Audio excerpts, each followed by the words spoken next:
But this was an extraordinary opportunity for me.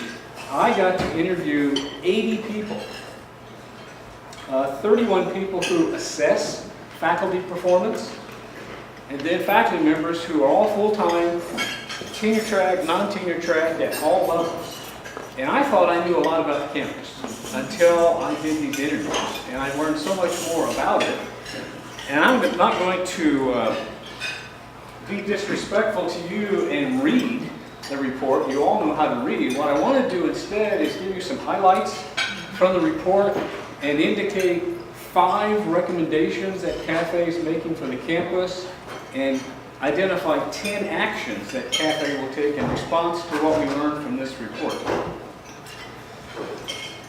So there it is. That was the most important charge that the chair of CAFE had for the beginning of this wonderful unit that I work with. I didn't identify everybody who's involved. Wayne is the assistant chair, and Andy Big way in the back is the coordinator, and Diane Hagnai is our wonderful, wonderful half-time administrative assistant.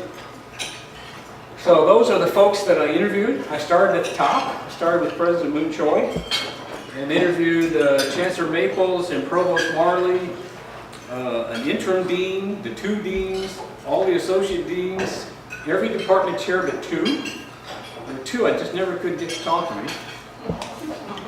It wasn't personal, I don't think, but 2 of them just never would talk to me. And then, really important, 4 faculty members who chaired the faculty tenure promotion committee. I learned so much by listening to those 4 folks. And then you see all these folks at the faculty level. And I thought I needed to embed that in something that would help make it a richer report, so I looked at 3 surveys. There was a late 2015 non-tenure track survey that was really helpful. Then most of us participated in the coach survey, and some of us participated in the climate survey. The response rate on that one was unfortunately pretty low. So some themes came out of this.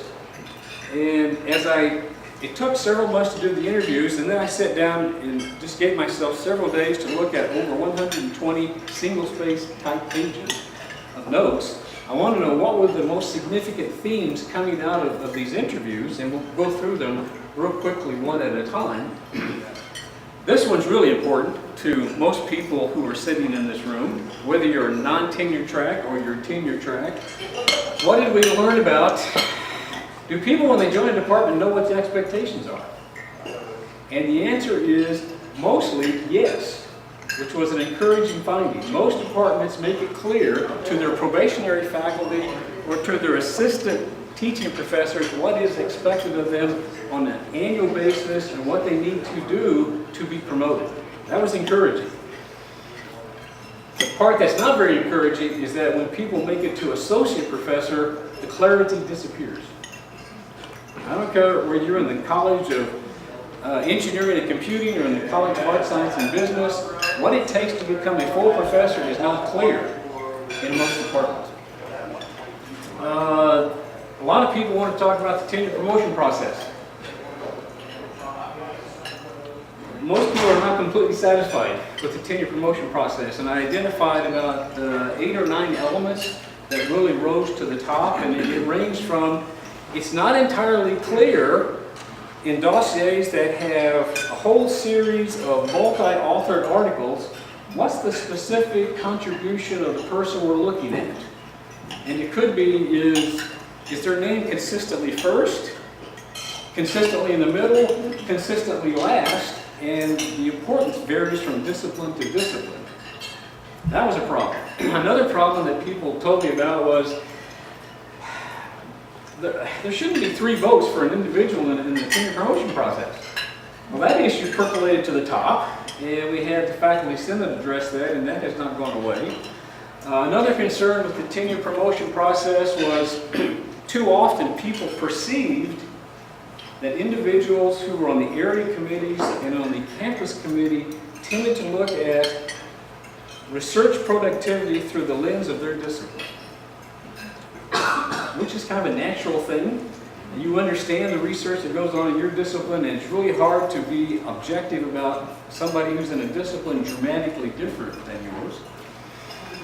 Another part of that tenure promotion process that caused some angst was, are you getting the right kind of people to evaluate the dossiers? Are these people at comparable universities? Are these people who are clearly experts in that particular person's field of research? But you can read all the others in the report. I want to spend more time on bullet 3. This one causes a lot of concern for people who assess faculty performance. Too often, the default way of doing it is to assemble the student teaching evaluation. And I talked to one person who chaired the campus committee who said even dossiers that rely just upon those don't always give every semester. So it's kind of a spotty set of results. Those who do the assessment of faculty performance are hoping that in the future we'll come up with a way that will show, and I love this line that I got from one person. They said, can the person demonstrate a continuous engagement in promoting student success? And you can do that in many, many ways. You can do that in terms of publishing in pedagogy journals. You can show that you went to multiple workshops and you included what you learned from those workshops in your teaching, and then you can show how that affected student learning. So one thing people were begging for was, help us develop a better way to create these teaching dossiers. On the research side, this one really intrigued me because everybody measures success in research in different ways based upon your discipline, but there was one common finding.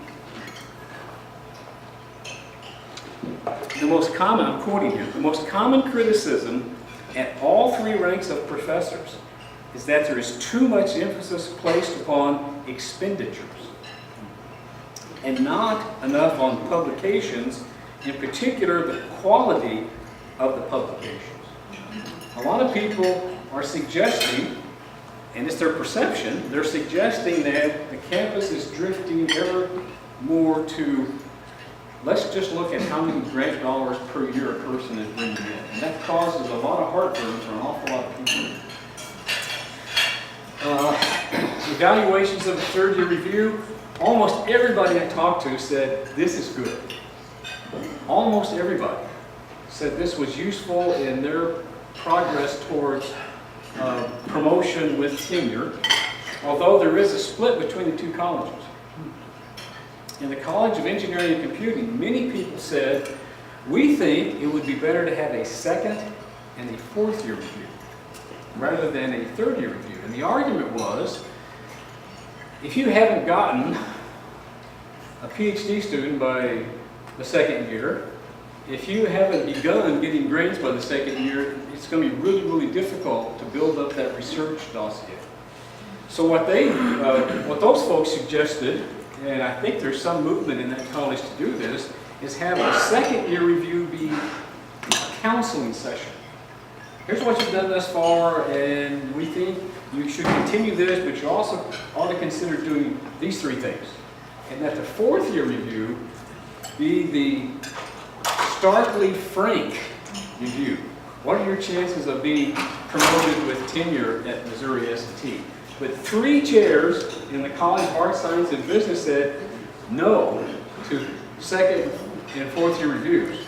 Their argument was, if I remember the 2 main arguments, one was, for some journals, there are so many steps that have to go through the vetting process that you may not have many journal articles accepted by the 2nd year.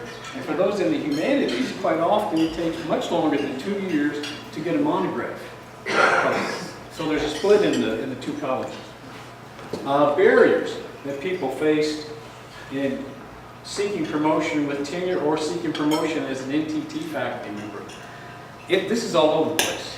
There are a multitude of barriers. I talked to one person who said they faced none at all. one. Everybody else said they faced one or more barriers. And again, it's in the report. Let me highlight just a couple. Some people said, I was promised certain labs when I took the job. And when I arrived, these labs did not exist. And it was taking me a long, long time to get enough funding to get my labs going so I could get my research running. Some other people said I had an understanding that I was going to teach X number of courses in the first 3 years, and I'm actually having to teach more. So some of it was a department or a college or the campus not fulfilling the agreement that the faculty member had coming in.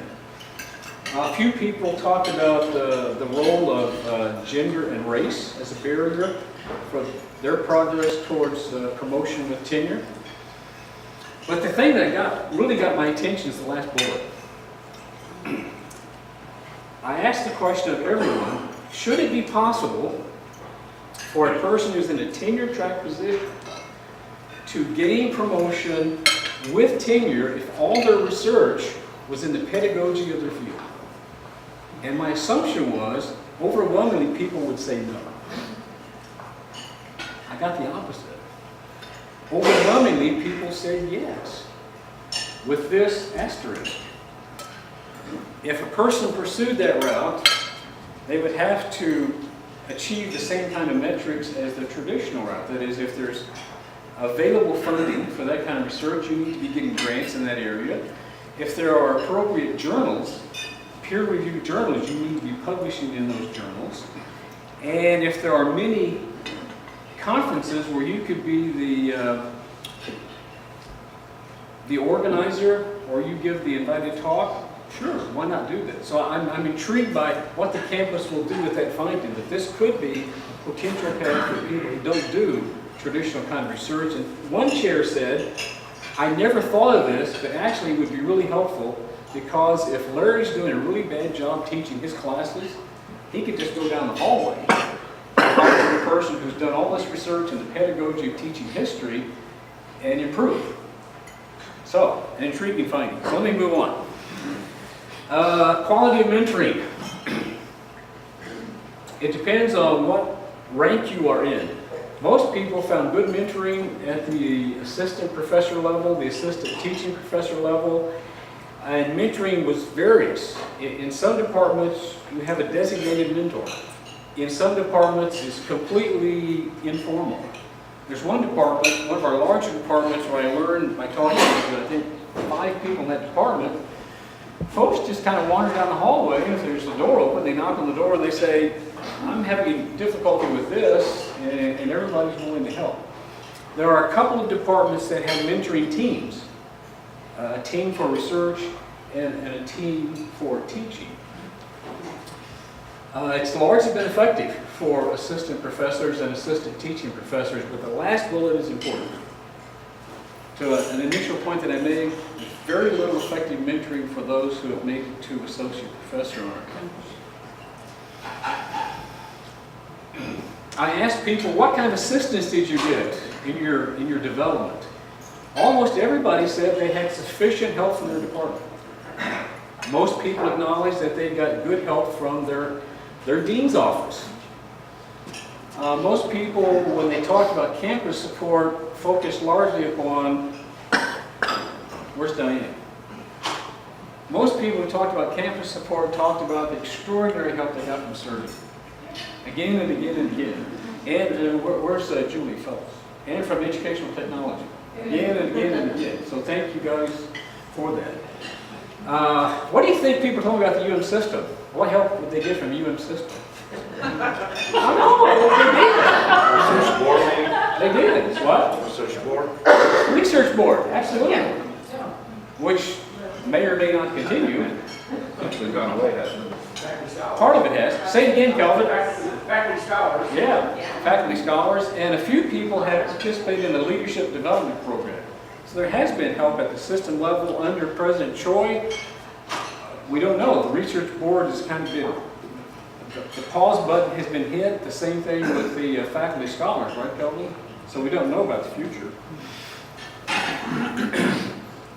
The challenge for mid-career professors. Talked to a lot of associate professors about this particular challenge, and they were remarkably frank with me. By the way, I had one rule for all these interviews. I said I would link no one's comment directly to their name. All there is, everybody's name is going to appear at the end, so if you go online and look at it, everybody interviewed is identified, but I don't link anybody's comment with their name. Mid-career professor said, it's been tough. It's been tough because once I became an associate professor, in many cases my teaching load went up. And in many cases my advising load went up. Or when I became an associate professor, I actually got interested in something that was not related to my traditional research. I got really enthusiastic about working with design teams. I got great professional satisfaction working with design teams. Or I got great professional satisfaction working with student organizations within my discipline, regionally, nationally. Other people said, I had no mentoring. I was isolated. I didn't have a sense of who I could go talk to get some help on how I make the next steps towards full professor. But we're going to come back to that. I asked everybody if they weren't in an administrative position, are you interested in seeking at some point in your career an administrative position? It was almost half and half. Some people said, God almighty, no. Never in a million years will I go into administration. Other people said, yeah.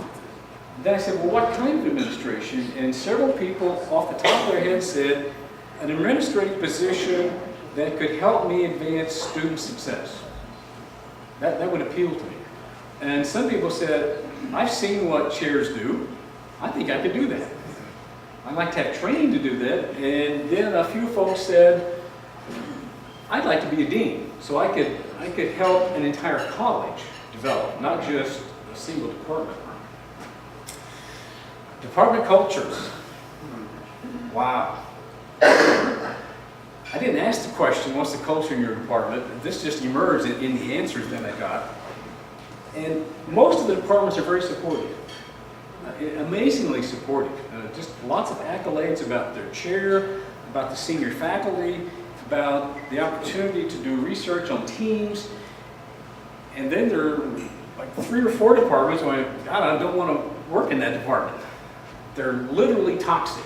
And it has to do with a whole range of factors that makes them toxic. Part of it is there isn't a culture that is supportive. There's not a culture that helps people move from being an associate professor to a full professor. But luckily for our campus, most departments are in the first category. So, out of all this, what we're recommending is 5 things.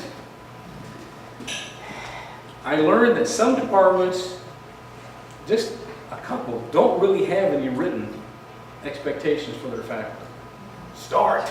I learned that I think 3 departments at the time I interviewed people were in the process of revising their expectations. Continue doing that. But most departments have clearly defined expectations for their faculty, and that's good. But we're strongly urging those departments who are not there yet to continue. How many saw President Choi's live stream talk today? Anybody see it? He talked about where the university should be going. Well, what I heard over and over again, particularly from department chairs, is they said, I don't know where we're going. I don't know whether we're headed towards an institution that looks like Missouri S&T in the last generation, that has a rough balance between emphasizing excellence in undergraduate education and trying to raise our visibility in our scholarly efforts, or are we trying to flip, putting most of our focus on raising the visibility of our scholarship and our expectations in research funding? Most chairs don't know. Many faculty don't know.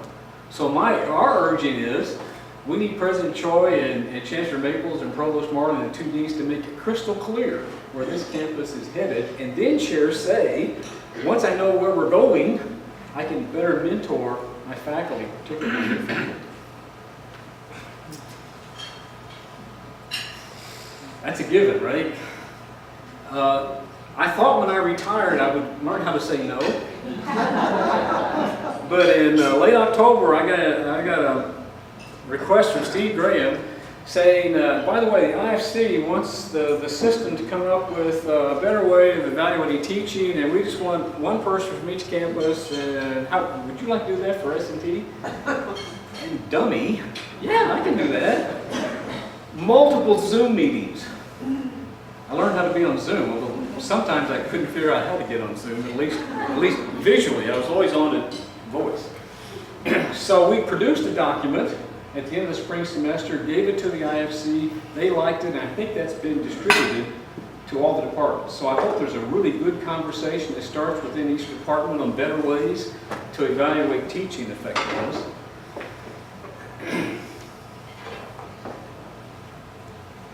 We got to do better with this. We got to do a better job of making it crystal clear how the tenure promotion process works. And please look at that section. There was a really nice job done by Nancy Stone. Where's Nancy? Nancy did a wonderful job looking at how other institutions have done it with lots of indications of where you got the information on improving the tenure promotion process. We have to have this conversation within the departments. We've got to have this conversation. If the overwhelming majority of people I talked to said this should be a path, for some people, not all, maybe a small percentage, this discussion should take place. Because I think it would show the faculty on our campus that we value research of all kinds. Right now we're not valuing research of all kinds. Well, those are the recommendations, but what is CAFE going to do in response to what we've learned? 10 things. Wayne and I are known for talking a lot. Just a couple of gas bags. But we're actually doing more than talking. We're taking 10 significant actions here. And the first one is the wrong tense of the verb. When I wrote this, we hadn't done it yet. CAFE will establish a cadre of master mentors to provide a resource for faculty beyond their departmental resources. And it now exists. Minor master mentors, right? There's one over there, there's one over there, there's one over here. Now it was intriguing. The four of us sat around the table, we said, who are the people that would be really, really good at this? Who would be welcoming to people, who have the respect of the campus. And when we asked all these people, we asked 11, every one of them said yes. And it was an enthusiastic yes. So I'm going to identify them here.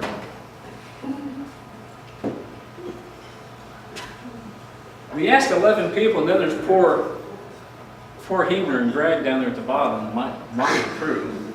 And I asked each of the people who are here today, who are on this slide, just to stand up and say a few words about why you were willing to say yes. Who wants to go first? Which minor master or mentor wants to jump up and say, here's why? Yes, Marisa. Why don't you just go across? Because I think you control the meeting. Please go ahead. Thank you, Larry. So the reason I agreed to be a master mentor is because I've had such good mentors myself. I am a firm believer in excellent teaching. I'm a firm believer in research. I've been here a long time. I've made a lot of mistakes. I've hopefully learned from my mistakes, and I'm just ready and willing to help anybody I can. Well, thank you. Who wants to do about that?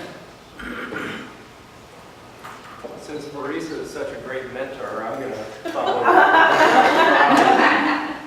Thank you for that advice, Marisa. So I have pretty much the same for me. I had a great group of colleagues when I started, and they were all very helpful about getting my career established and doing the right things and not doing the wrong things. And so I just hope to be able to do that for the next generation of faculty. Cool, thank you.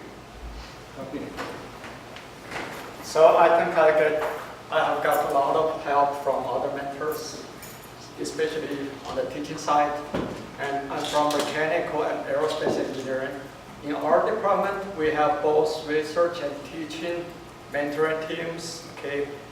Okay, we are very, very successful in mentoring new faculty members. I think this is the right thing we do from the campus perspective. Thank you. Other than that, So, here you go. I'm from the GGP department, so I think I'm going to be a master mentor for that, right? So because I really like, I mean, in our department we have a lot of new faculty. We really don't know, you know, as you said, what's standard, you know, how to go through all the processes. So I think other departments they have the same issue. So I try my best to help them. Thank you. Thank you. Jim? My experience is maybe a little bit different. I was not really part of a formal mentoring process. I didn't have that. I had some really good mentors when it came to teaching and things like that, but I felt for some time that we really needed a more formal process. Going through search committees where we had new faculty that would come in, they often asked if we had a formal mentoring process, and we were like, oh, we really have some good mentors, but we couldn't answer yes to that, and so I felt like this is a very important step. Cool. Good. Oh, yeah. I'm Beverly Kruger, and I'm from the Department of Psychology, and I was very flattered to be asked to do this, and I think for two reasons. One is I love to teach, I'm very passionate about it, and when I first started, which was kind of an odd path, I didn't have mentors, and so I've done it informally, and I really think that that's the best way we learn, is to get together with colleagues and get that, so that's why I said I do. I'm Bob Schwartz. I'm in material science and engineering. I also have a joint appointment in economics. This is my second go around here as a faculty member. And Larry, I think actually Abby asked, you know, be prepared to say something about why you're going to be back here as a mentor. It's really simple. I got asked by Wayne if I'd be willing to do it. You know, and Larry had mentioned all the yeses were enthusiastic, and certainly I was one of those enthusiastic yeses. I didn't have a mentor, okay? I was a brand new faculty member, but I'd been out working in a national lab for a while. I had a guy that came in with me named John Bellato that some people may know down at Clemson. We figured a lot of stuff out on our own. He's been incredibly successful. But to me, mentoring is an investment in the future of you guys who, you know, reach out to mentors. It's also an investment in the future of this institution and its students. Those who are here now and those who will be here, you know, tomorrow, next year, the year after that. And I think the collective wisdom of that group of people is pretty remarkable. I just am honored to be included there. I knew with Wayne, Larry, Abby, and Diane, it'd also be a lot of fun too. So I'm happy to be here. As Marisa said, I've made some mistakes in my career too. And what you don't want to do is make a career-ending mistake. But you know, if you have questions about things and are worried about that, reach out to one of us. The horror story I would tell you is a professor at Colorado State in our chemistry department recently who decided that the way to get a pay raise was to forge a offer letter from another institution and use that as leverage. And he was charged with trying to bribe a public servant. He's lost his job, he's lost his wife.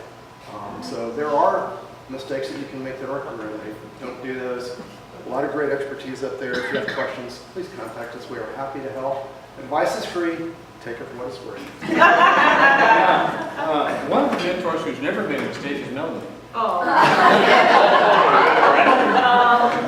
Okay, so the reason why I'm part of this program is because Larry asked me to, and oh my gosh, I have made tons of mistakes, but what I wanted to say was that in the Department of Biological Sciences, when I first began, there really was no formal mentoring, but there were an awful lot of people that I could go to. Their doors were open, they were willing to listen to me. And I think part of being a really good mentor and what I've benefited from and what I hope to offer is to listen to people and to, you know, provide the very best advice that I can. And again, it's, you know, it's only as good as whatever. So. I'm Scott Miller. I've, as Larry's been talking, I hear over and over again, promoting student success. And I've been fortunate, I've been here 31 years, and I've just been in a situation, a department, surrounded by people that there were always people I could go to when I wanted to talk about promoting student success as an advisor, as an instructor in the classroom, and even coordinating with all these offices around campus and tech and student success and new student programs. And there's just always been people. The department chairs I've been fortunate enough to have. Some of the deans have helped me greatly, and so I just want to make sure that new faculty especially, have that same opportunity. Thank you all. One of the reasons I did this, in addition to what I learned in the report, because I'm associated with CAFE, last academic year, 9 people came to me for mentoring. From first year folks to sitting department chairs.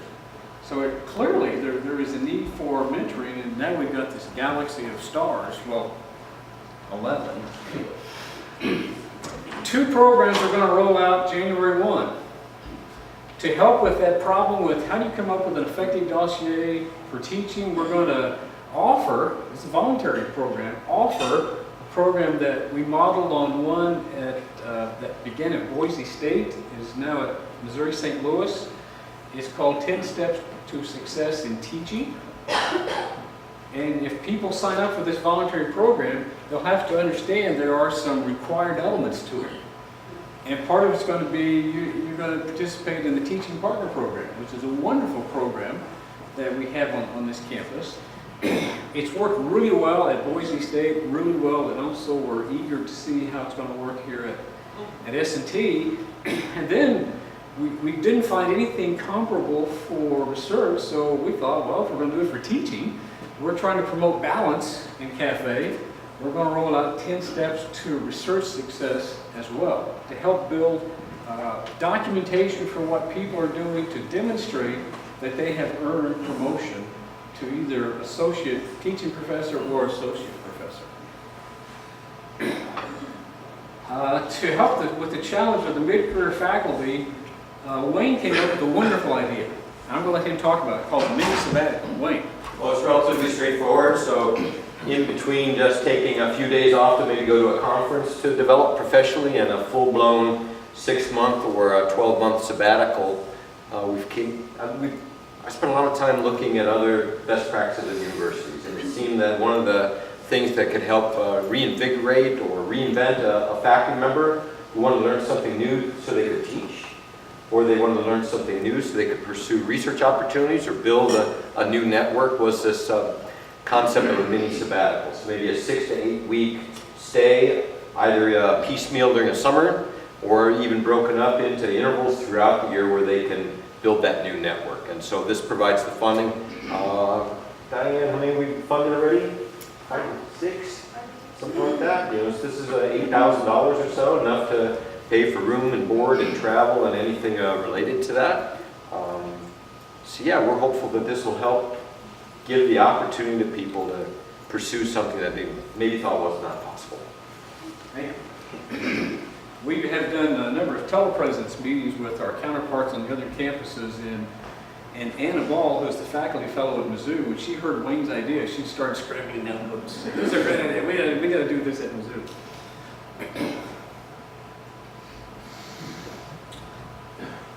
Bill Fairfield started this idea. Thank you for the idea. You did it for a couple of years? All 4 years. All 4 years. And we thought that was such a great idea. We thought, what can we do to really build some energy under that? And last year, we awarded, Diane, what, 31? 31 of these professional development travel grants for junior faculty. And they didn't deal just with research. They dealt with going to teaching workshops. They dealt with people going to meet program managers so that they could get on the radar of some program managers. I remember one person went to a conference and they took a poster.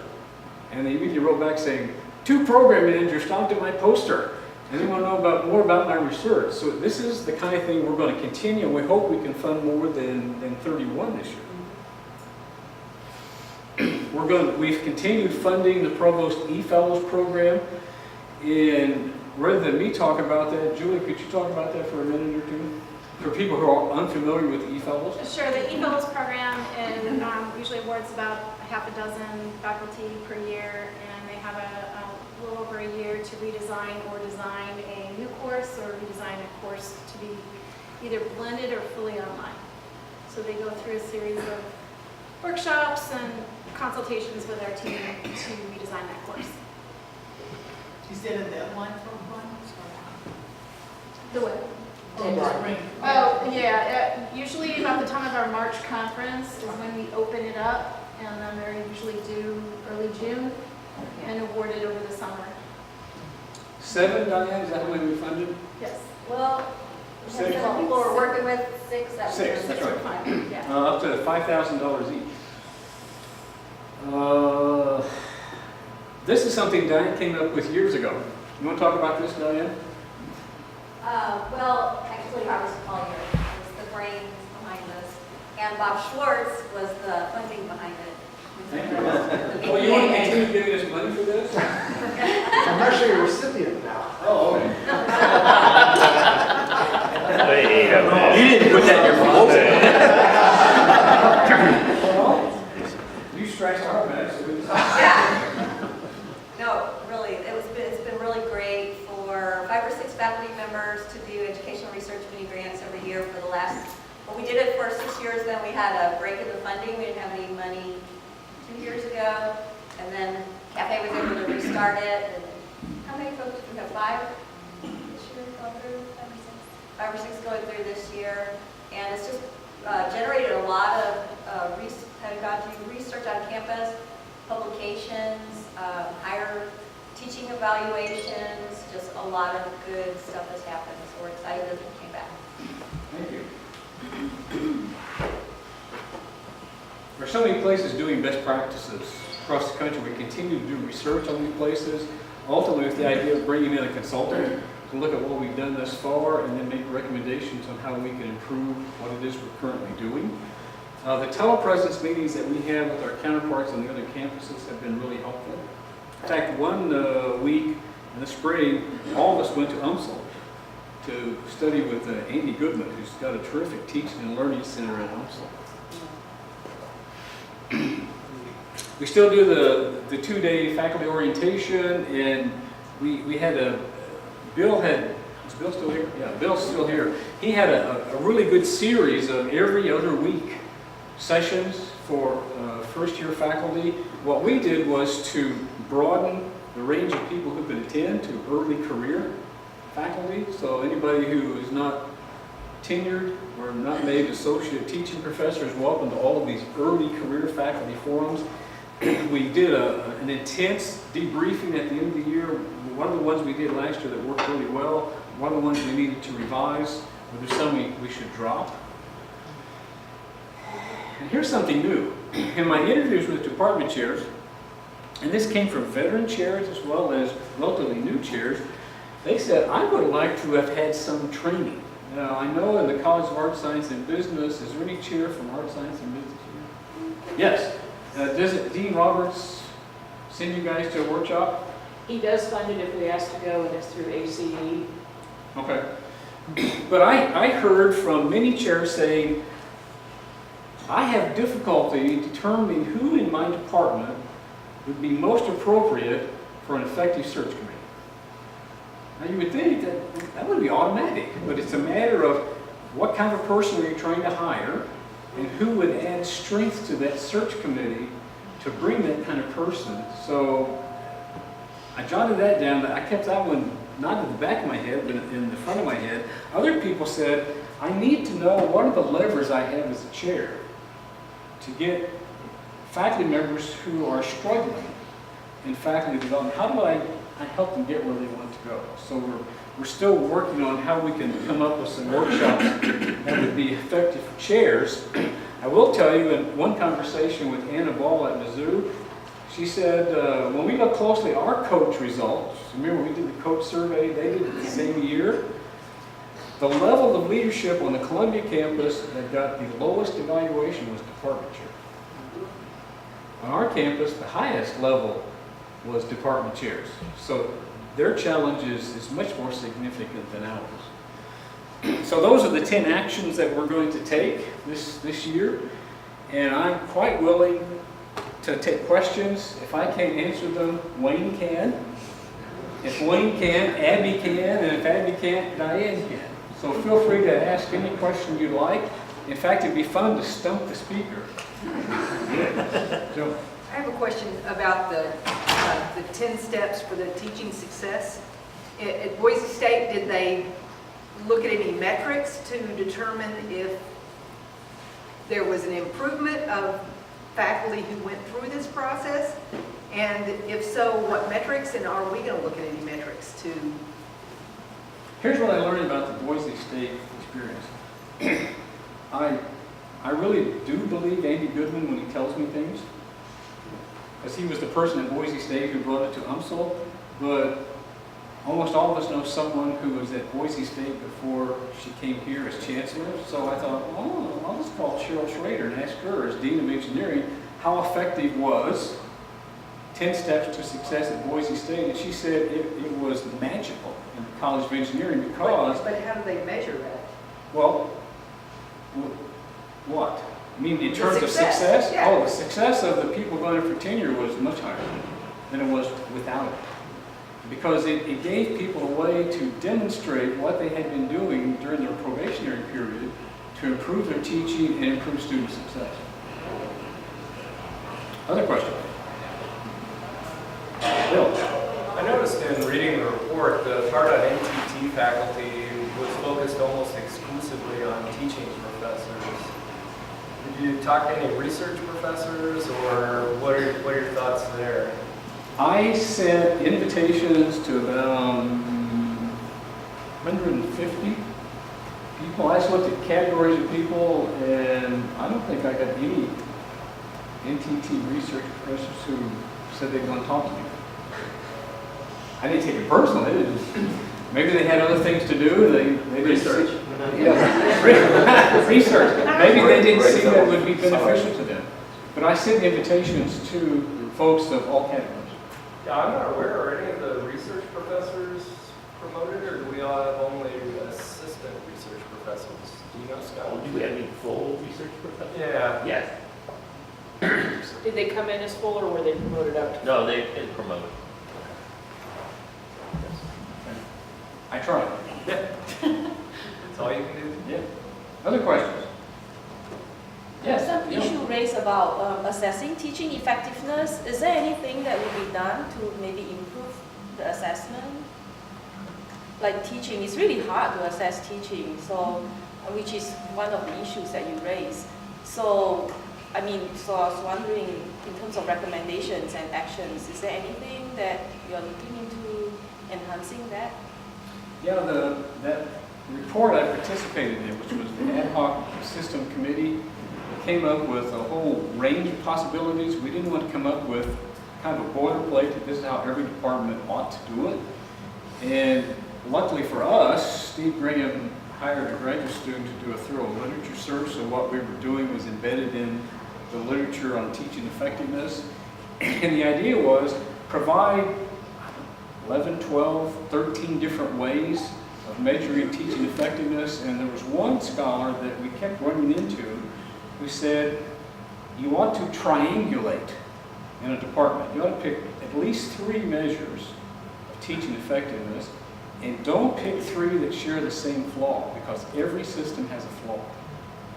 And almost none of these articles suggested throwing out the teaching evaluations, but supplement or add to the student teaching evaluations. It could be anything from peer evaluations to a very rigorous self-assessment. I was challenged in this course and this course by these problems. I went to these 4 workshops. I learned I could do it this way. And in the next 2 semesters, my students were performing at a much higher level. So part of it could be a really detailed self-assessment of what people had done. Does that help? Okay. Anything else? A word of advice. If you're in the College of Arts, Science, and Business, and if sometime in the coming year you get notice from the Provost office that he would like to talk to you about thinking about becoming the next assistant chair of cafe, don't even think about it. Do it. In my 41 years and working at this university, I've loved virtually everything I've done, but nothing as much as working with cafe. This is the only job I've ever had where every day I go to work, I thoroughly enjoy it. There's been no downside to it at all because all we do is help people. We only exist to help people get better as teachers, as researchers, as leaders. So if you get that summons to Parker Hall and Robert Marley says, you are the person I want, just say yes. The only downside would be you have to work with Wayne. He's going to rotate out every year. Huh? He's going to rotate out eventually. He will rotate out eventually, yes, that's right. Well, thanks for being here. Thanks for your attention. If you have any questions you want to ask me confidentially, not in front of the group, or criticisms or comments, please let me know. Glad you